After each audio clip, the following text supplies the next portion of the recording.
Recorded Books presents The Catching Point Transformation, a 12-week weight loss strategy based in reality, by J. David Prologo, MD, FSIR, ABOMD, narrated by the author.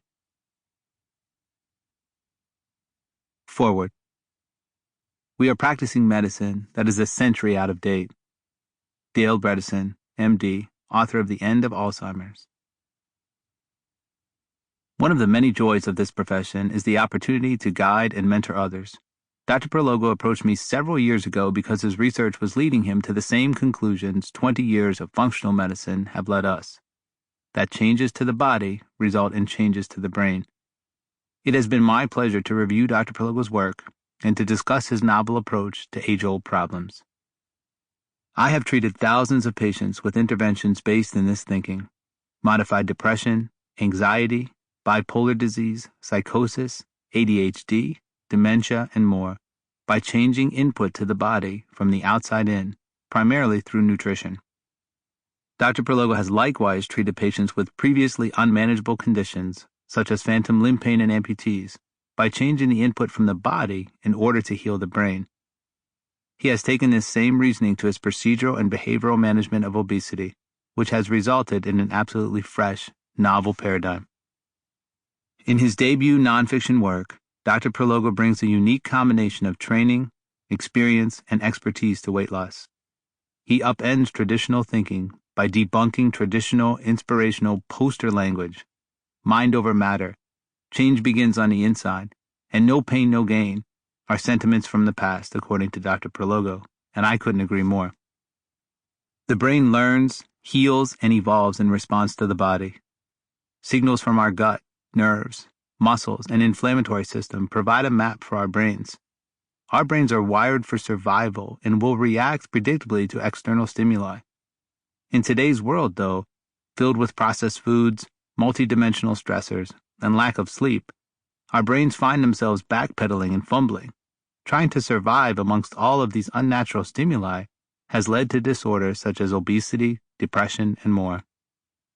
The Catching Point Transformation presents a new, evidence-based approach to weight loss that is founded in changes to the body from the outside in. Dr. Prologo calls for the end of fat shaming, which is founded in nonsensical claims that patients who are overweight or obese should be able to cure themselves with their minds. Weight loss follows intentional exercise, emotional recovery, and nutrition. Brain function is altered by these interventions, which makes sustainability easier and creates a kinetic success. Dr. Prologo logically and plainly explains what we in functional medicine know to be true, that our systems break down centrally because of outside influencers. Likewise, we can be repaired, and obesity managed, by modifying those influencers for a retrograde repair of our minds. I am sure that this book will change lives, and I am thankful to Dr. Prologo for allowing me to share in this revolutionary approach. Mark Hyman, MD.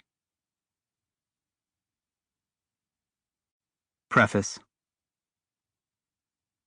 I asked my mom one day, during one of our many conversations about losing weight, if you had a gun to your head and your life depended on it, could you stay on this diet? No, I couldn't, she answered despondently, and then went on to ask if I thought maybe she had a thyroid issue, or her metabolism was slow, or if I could think of any other explanation in the universe that might explain why she couldn't get this done. She was tortured by the idea that she had ostensibly been given the key to weight loss, but that she uniquely couldn't figure out how to turn that key and get the promised results. My mom thought it was her fault, a personal problem with her body, her willpower, or her resolve. The world outside our home doubled down on my mom's self-blame. The fitness industry was, and still is, run by already fit folks, people who have always been lean and have an unlimited number of their programs to sell. They preach from the mountains that if all the miserable fat souls would just do what they do, they also could be lean. And if they didn't, well, they must not really want to be lean, and that is their fault. Wait, what? This is like a group of rich white kids in a private school giving advice to early teens living in a remote village of a third world country about how to succeed in school and life. Then, when the village residents fail to follow the advice of reading 1 hour a night because they don't have books or electricity, Sample complete. Ready to continue?